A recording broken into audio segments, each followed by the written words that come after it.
السلام علیکم ورحمۃ اللہ وبرکاتہ۔ پوری دنیا کے مسلمانوں کو مل کر نہ صرف چشتی صاحب زندہ باد کا نعرہ بلند کرنا چاہیے، بلکہ ہمیں اس بات کا تا حیات ان کا شکر ادا کرنا چاہیے جنہوں نے دین حق کے پرچم کو تھامتے ہوئے حق کا نعرہ بلند کیا اور باطل ایمانوں میں اللہ کریم اور رسول کریم صلی اللہ علیہ وآلہ وسلم اور تحفظ قرآن ادب و احترام کو ملوز خاطر رکھتے ہوئے اپنے دینی فریضہ کو نہ صرف ادا کیا بلکہ پوری دنیا کے مسلمانوں کا سر فخر سے بلند کر دیا۔ بے شک قرآن کریم کی بے ادبی اور گستاخی دنیا جہان کی ہر بے ادبی اور گستاخیوں سے بڑھ کر ہے۔ آپ نے بانگ دہل پنجاب قرآن بورڈ لاہور میں اس بات کو ثابت کر دیا کہ قرآن کریم کی بے ادبی، بے حرمتی اور گستاخی سے بڑھ کر کوئی گستاخی ہو نہیں سکتی، مگر وہاں فرنگی نیچری تعلیم سے آراز تھا۔ فرنگی غلاموں نے کیا کہا اور اللہ کے شیر نے انہیں کیا جواب دیے، آئیے سماعت کرتے ہیں۔ اللہ تعالیٰ اپنے محبوب کریم صلی اللہ علیہ وآلہ وسلم کے صدقے مفتی عرب و عجم کا سایہ تا حیات ہمارے سروں پر سلامت رکھے، آمین یا رب العالمین۔ بسم اللہ الرحمن الرحیم، حمدا و صلاۃ و سلاما۔ سامعین و ناظرین السلام علیکم ورحمۃ اللہ۔ اس وقت جو موضوع بیان کرنے کا ارادہ ہے وہ ہے قرآن بورڈ کا اجلاس اور قرآن کی گستاخی۔ دوستو، اس کا تھوڑا سا پس منظر پیش کرتا ہوں پہلے کہ بندہ ناچیر قرآن بورڈ کے 2 اجلاسوں میں کیوں شریک۔ آپ حضرات کو معلوم ہے ملتان شریف میں قرآن حکیم کے تحفظ کی خدمت کرنے والے خادمین کو جو لوگ کے تحفظ قرآن، تحفظ مقدس اوراق کا فریضہ سر انجام دیتے تھے، ان کو کچھ شر پسندوں، گستاخوں کے کہنے پہ پولیس نے سلاخوں کے پیچھے رکھ دیا، جبکہ یہ سب کو معلوم ہے کہ یہ لوگ جنہوں نے جھوٹا پرچہ دلوایا ہے وہ خود گستاخ ہیں۔ اشتہارات کے ذریعے مختلف طریقوں سے اللہ رسول جل شانہ و صلی اللہ علیہ وسلم کے مقدس اوراق کو نیچے پھینکتے ہیں، توہینوں میں ڈالتے ہیں، گندی نالیوں میں، گندے پانیوں میں ڈالتے ہیں، اور وہ لوگ اپنی خفت، اپنی ذلت، اپنی گستاخی، اپنی رسوائی اور اپنی بدنامی کو چھپانے کے لیے ایسا فتنہ چشتیوں کے خلاف اور قرآن مجید کے تحفظ کے خادموں کے خلاف کرتے ہیں۔ ہم نے اس کے برخلاف جب لاہور میں احتجاج کیا تو ہوم سیکرٹری صاحب کی طرف سے نائب پہنچا اور مجھے ہوم سیکرٹری کے پاس سیکریٹریٹ میں لے جایا گیا۔ وہاں محکمہ اوقاف کا سیکرٹری بھی آیا ہوا، باتیں ہوئی۔ جب میں نے یہ مسائل رکھے کہ دیکھو، یہ جو ہم قرآن مجید مقدس اوراق کے نسخوں کو شہید کرتے ہیں، آگ میں نظر آتش کرتے ہیں، وہ نسخے ہیں جو گندگی اور غلاظت میں ملوث ہوتے ہیں، معاذ اللہ تعالی۔ یہ آپ کو میں اگرچہ بارہا دکھا چکا ہوں، اب بھی دکھانے لگا ہوں، یہ آپ دیکھ سکتے ہیں۔ یہ پیشاب پخانہ اور گندی نالیوں سے، اچھلے کی نہر سے جو بند ہونے کے بعد گٹر کے منظر پیش کر رہی ہوتی ہے، اس سے نکال رہی ہوتی ہے۔ یہ اندر سے آپ دیکھیں گے تو کچھ نہ کچھ ورقوں پر تحریر کتابت نظر آئے گی، لیکن یہ حال ہے، یہ دیکھیں۔ اب یہ بلیکی یا دوسرے تیسرے یہ لوگ گستاخی جو کرنے والے ہیں، یہ اندر کی تصویر ہمارے قرآن محل سے اٹھا کر پھینک دیتے ہیں نیٹ پہ اور لوگوں کو تاثر دیتے ہیں اپنی گستاخی چھپانے کے لیے کہ یہ دیکھو چشتی لوگ قرآن جلا رہے ہیں۔ اب اس کا شرع میں جلانا فرض ہے، اس کو رکھنا خود ایک کفر گستاخی ہے، بدترین گستاخی ہے۔ ہم کیونکہ پاکستان کی ریاست میں بیٹھے ہیں جو ایک لادین سیکولر ریاست ہے، جو اسلام کی انتہائی دشمن ریاست ہے، اس میں ہم بیٹھے ہوئے ہیں۔ اس وجہ سے یہ اتنا عرصے سے ہم نکال کے ان کو شہید نہیں کر پا رہے ہیں، ان کو شریعت کے مطابق محفوظ نہیں کر پا رہے۔ یہ اسی طرح غلاظت پیشاب پخانے میں ملوث رکھے ہوئے ہیں۔ یہ اسی طرح میں ہوم سیکرٹری کے پاس گیا، اس کو دکھایا، پھر انہوں نے ہمیں یہ مشورہ دیا کہ آپ یہ کام جو ہے نا قرآن بورڈ والوں کو قرآن بورڈ کا انچارج عمر دراز اس سے رابطہ ہوا تو اجلاس رکھا گیا. پہلے اجلاس میں جو حضرات بلائے گئے تھے ان کے عہدیداران وہ ان کی اعلیٰ سطح کے عہدیدار نہیں تھے, نچلی سطح کے. لیکن ان میں زیادہ لوگ ایسے تھے کہ جو اس بات کا درد رکھنے والے. جب انہوں نے دیکھا تو سب نے میرے ساتھ موافقت. کنوینر نے یہ کہا, کنوینر صاحب نے ایک مرتبہ ہم جلانے کی اجازت نہیں دے سکتے, لیکن جب میں نے کہا بتاؤ اس کا کرنا کیا, یہ فرض اس کو رکھنا کفر گستاخی ہے کہ نہیں, یہ تو آپ نے کیوں کہہ دیا کہ جلانے کی اجازت نہیں دے سکتے. جب خدا کا فرض ہے تو اجازت لینے کی ہمیں کیا ضرورت, اور آپ کون ہوتے ہیں اجازت دینے کی بات کرنے والے. تو وہ فوراً خاموش ہو گئے. خیر اچھے ماحول اور اچھی صورتحال کے ساتھ اجلاس ختم ہوا. ان لوگوں نے کھڑے ہو کر میرے ساتھ سیلفیاں بنائی, عہدے داروں نے. قرآن بورڈ کا جو چیئرمین ہے وہ ہے ڈاکٹر حنیف جالندھری دیوبندی خیر المدارس کا, جو محتمم ہے ملتان. دوسرے اجلاس کے لیے جو وعدہ کیا گیا تھا ان کی طرف سے, اس کا میں انتظار کرتا رہا. انہوں نے کہا جی وہ ہمارے چیئرمین صاحب باہر گئے ہوئے ہیں, جب آتے ہیں آ گئے. بار بار میں فون کرتا رہا. آخر مجھے انچارج نے کہا کہ آپ براہ راست چیئرمین صاحب. میں نے فون کیا, صورتحال بتائی. تو چیئرمین نے کہا کہ یہ جو ہے نا مجھے تو علم ہی نہیں ہے کہ آپ یہ جماعت ہے اور اتنے قرآن محل بنا چکی ہے اور یہ کرتی ہے وہ کرتی ہے. یہ تو مجھے ملتان کے واقعے کا بھی کچھ پتہ نہیں. خیر پتہ نہیں وہ کہاں رہتے ہیں, اتنے بڑے کام اور اتنی بڑی جماعت کا کوئی علم نہیں. خیر اجلاس اس پیر کو, یہ جو کل گزرا ہے, اس پیر کو اجلاس رکھا گیا. اجلاس ان کے طرف سے یہ مجھے بتایا گیا کہ یہ خاص عہدیداروں کا ہی اجلاس ہوتا ہے, غیر بندہ شامل نہیں ہوتا ہے.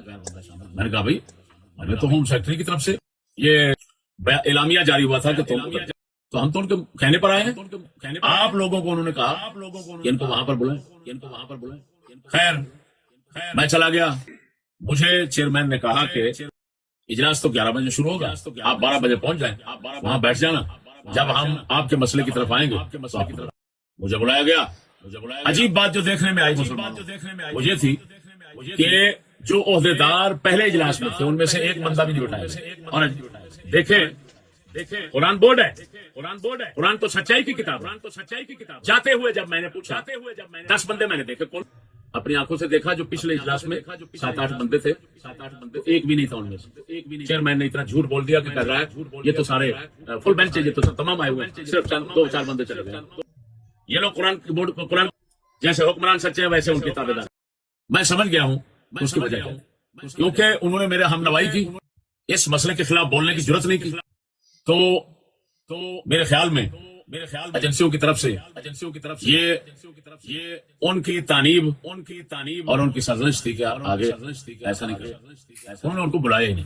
جب چند آدمی بیٹھے تھے, ہر فرقے کے بیٹھے تھے, جس طرح کے چیئرمین ہر فرقے کے لوگ ابھی میں چلا گیا.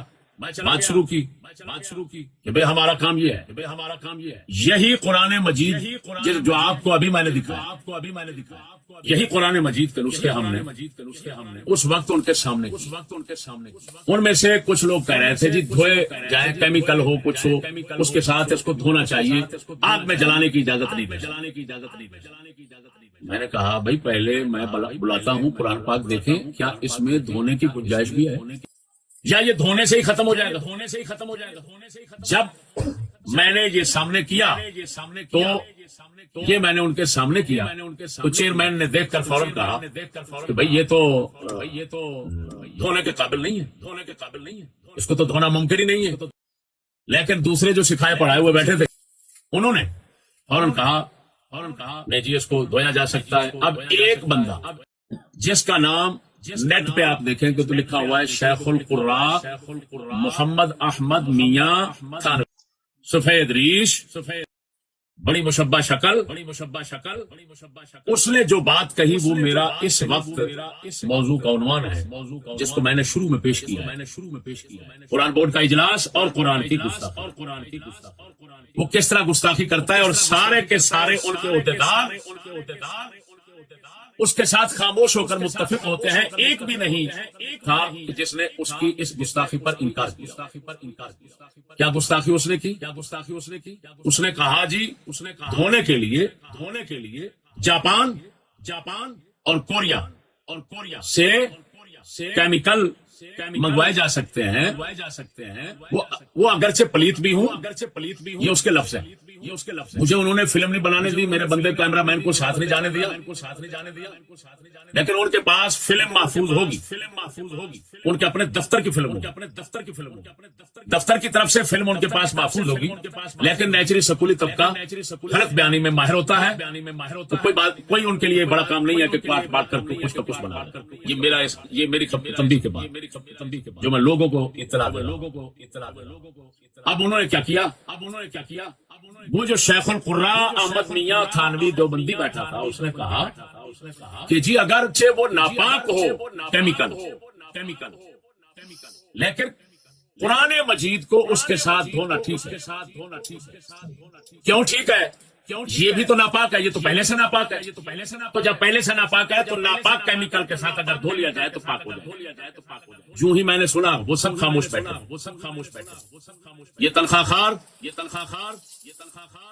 یہ تمہدار، یہ انگریزی غلام، نوکریوں کے بندے کبھی بھی ضمیر نہیں رکھتے جو ضمیر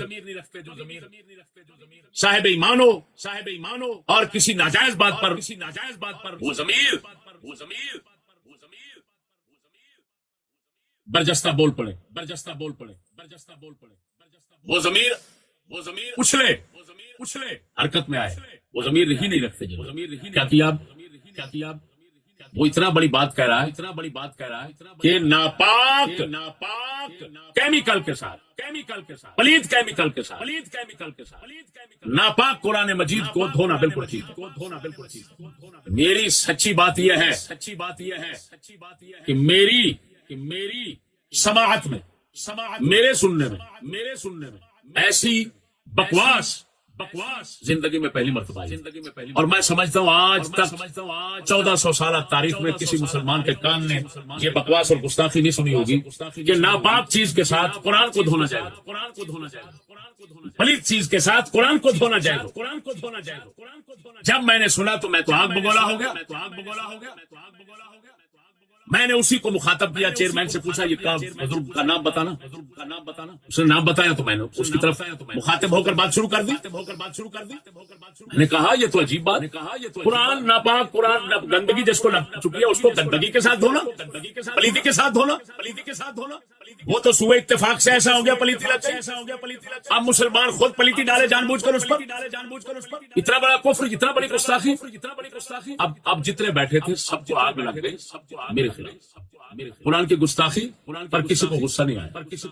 کیوں کہ وہ ان کے ہم مشرب تھے، ہم پیالہ تھے، ہم نوالا تھے، ہم خیال تھے، ابنائے جنس تھے، تنخواہ خار تھے. وہاں پر اتفاق کرنا پڑا اور خدا کے ساتھ تو نہیں کرنا پڑا. خدا کیا دیتا ہے؟ خدا سے کیا توقعات ہو سکتی ہیں؟ اور عجیب بات یہ دیکھے پھر کہ جب ہم نے قرآن مجید کو اس حالت میں دکھایا جو رلا دینے والی ہے. ایمان سے کہتا ہوں سلطانی صاحب پورے بورڈ کے عہدیداروں کے ماتھے اور چہرے پر ذرہ برابر بھی پریشانی کے آثار نظر نہیں، بلکہ ایک ان کی رن بیٹھی ہوئی تھی وہاں پر، وہ بھی عہدیدار تھی. تو وہ ایسے کرنے لگی جب اس نے اٹھایا نا، یعنی بدبو آ رہی ہے. لاکھ لعنت ہے تمہارے پڑھنے پڑھانے پر. قرآن پر پیشاب لگا ہوا ہے، اس کی کوئی پرواہ نہیں، اور اسی کی طرف سے بدبو آ رہی ہے اور وہ اپنا ناک منہ چڑھا رہی ہے اور ہاتھ مار رہی ہے کیا بدبو. اور میں نے دیکھا کہ کچھ نے تو کافی ساروں نے تو اس قرآن کی طرف دیکھنا بھی گوارا نہیں. یعنی جیسے بندہ بے پرواہ ہوتا ہے یہ کون سی کوئی عزت کی بات ہے یا کون سی یہ ضروری بات ہے جس کی طرف دیکھنا بھی گوارا نہیں کیا. جو لوگ انگریز کے یہودیوں کے کپورے دیکھتے رہتے ہیں انہوں نے قرآن کو دیکھا. جو انگلش کے عاشق ہیں انہوں نے قرآن کو دیکھا. یہ وہی بات ہے کہ میں نے اپنے گناہگار کانوں سے کافی عرصہ پہلے بہاری ایک سفر میں گاڑی میں جب تبلیغ کی تو ایک لڑکا سکولی اٹھ کر کھڑا ہوا. اس کے منہ سے جو بات میں نے سنی تھی وہ بکواس. وہ کیا تھی؟ جب میں انگریزوں کے خلاف بول رہا تھا تو وہ اس وقت بش کا دور تھا. تو وہ لڑکا اٹھ کر کھڑا ہو گیا, سکولی 10-12 سال کا لڑکا ہوگا. مجھے کہنے لگا محمد رسول اللہ نے ہمیں کیا دیا ہے؟ ہمیں تو جو کچھ دیا ہے بش نے دیا ہے. ایمان سے کہتا ہوں پوری گاڑی سے ایک شخص نہیں تھا جو اس کافر کے منہ پر تھپڑ مارتا. ایک شخص نہیں تھا جو اس کتے کے منہ میں ٹٹی دیتا, جوتا دیتا کہ بغیرت کافر کا بچہ یہ کیا کرتا. سارے کے سارے حرامزادے خاموش ہو کر میرے ساتھ لڑنے والے تھے, اس کے خلاف لڑنے والا نہیں تھا. امام اہل سنت نے فتاوی الرضویہ میں ایسے تو نہیں لکھا, فرمایا اس دور میں سب سے گھٹیا عزت اللہ رسول کی سمجھی جاتی ہے. بتائیں اتنا بڑا امام اہل سنت کیوں لکھا؟ ایسے ہی واقعات اس کی دلیل ہے, اس کے شاہد. بتاؤ اتنا بڑی گستاخی منہ سے نکل رہی ہے جو کائنات میں کتابوں میں لکھنا تو بڑی دور کی بات ہے, جو کسی مسلمان کے منہ سے نہیں نکل سکتی, مسلمان کے کان نے کبھی نہیں سنی, وہ بکواس نکل رہی ہے کہ جی یہ تو ناپاک اگر ہو چکا ہے تو پہلے سے ناپاک تو ہے, اب اس کو پاک کرنے کے لیے ناپاک اور ڈال دو. قرآن کی بات کر رہا ہے. آپ ایک وہاں پر بیٹھا ہوا تھا تو وہ میرے ساتھ مخاطب ہو گیا. ہم پوچھتے ہیں کہ یہ بتائیں چشتی صاحب, یہ جو کاغذ باہر سے آتا ہے اس میں کون سا کیمیکل استعمال ہوتا ہے؟ کیونکہ یہ بات میں نے اٹھائی تھی کہ ریسائکلنگ فیکٹریوں میں دوبارہ جو اس کو بنایا جاتا ہے تو ریسائکلنگ کے 3 نقص اور 3 گستاخیاں 3 عیب ہیں.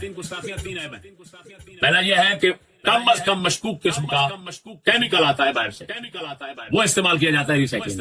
اور قرآن کے لیے ایسی چیز کا ہونا ضروری ہے جس کا پاک ہونا یقینی. دوسرا میں نے کہا جو غسالہ اور دھون ہوتا ہے اس کو میں نے اپنی گناہگار آنکھوں سے دیکھا, وہ گندے نالوں میں جاتا ہے. اور میں نے حوالہ دیا اکاڑا سے دیپال پر روڈ پر ایک فیکٹری ہے جس کو میں نے خود معائنہ کیا, جا کر دیکھا جب مجھے دوستوں نے بتایا کیسے ہوتا ہے. واقعتاً وہ ملکدہ کے علاقے کے جو ہے نا گندا نالا, قرآن کا غسالہ, قرآن کا دھون گندے نالے میں. ارے دم کیا جاتا ہے تو پینا اگلے فرض سمجھتے ہیں یار, اس کی بےعزتی نہیں کرتے جس پر پھونک مارا جائے. یہ کیا لعنت ہے؟ ہمارے علماء لکھتے ہیں فقہا جو کوڑا کرکٹ مسجد کا جھاڑو کے ساتھ جمع اس کو عام کوڑے کے ڈھیر پر پھینکنا جائز نہیں, یعنی بے ادبی ہے, صحیح نہیں ہے, بے ادبی ہے. تو میرے دوستو تیسرا نقص میں نے کہا, تیسرا یہ ہے کہ اس سے جو مواد حاصل ہوتا ہے تحریر قرآن کی ختم کرنے کے بعد جو مواد حاصل ہوتا ہے اس سے پھر یہ ٹشو وغیرہ مقام امتحان میں خاموشی کے ساتھ مقام امتحان میں استعمال ہونے والی چیزیں بنائی جاتی ہیں, اور مقام امتحان میں ایسی چیزیں استعمال کرنا جائز نہیں. ہمارے فقہا فرماتے ہیں جو مسجد کا ٹوٹا پھوٹا جی ملبہ سامان ہے وہ کسی بے ادبی کی جگہ پر نہیں لگ سکتا, جیسے لیٹرین وغیرہ. یہ تو قرآن کا, اس سے ٹشو بنائے جاتے ہیں, ٹشو پیشاب میں استعمال ہوتا ہے. ٹشو کہاں استعمال ہوتا ہے, گتے بنتے ہیں, جوتے رکھے جاتے ہیں, کیا ہوتا ہے. یہ بات جو میں نے ان کو کی ہوئی تھی, تو اب وہ جو بیٹھا ہوا تھا انگریزوں کا خوشامدی, اس نے فوراً کہا چشتی صاحب سے ہم پوچھتے ہیں یہ جو قرآن پاک حدیث پاک کے جو ورقے آتے ہیں یہ کہاں سے آتے ہیں, کون سے کیمیکل سے بنتے ہیں؟ مطلب اس کا یہ تھا کہ یہ یورپ سے آتے ہیں, یورپ والے کیمیکل استعمال کرتے ہیں تو وہی مشکوک کم از کم ہوگا. میں نے اس کو کہا اس کو کہتے ہیں بنا فاسد علی الفاسد. اگر مشکوک کیمیکل کے ساتھ بننے والے کاغذ کو تم منگوا رہے ہو انگریزوں سے تو یہ تمہاری غلامی کی نحوست ہے. مجھے کیوں ادھر پیش کر رہے ہو؟ یہ تمہاری غلامی اور ذلت کی نشانی ہے, نحوست ہے. یہ تمہاری حکومتیں ورقہ بنانے کے بھی قابل نہیں, اور وہ بھی قرآن کے لیے. اور بحمداللہ تعالیٰ نبی پاک کے دور میں پتھروں پر لکھا جاتا ہے.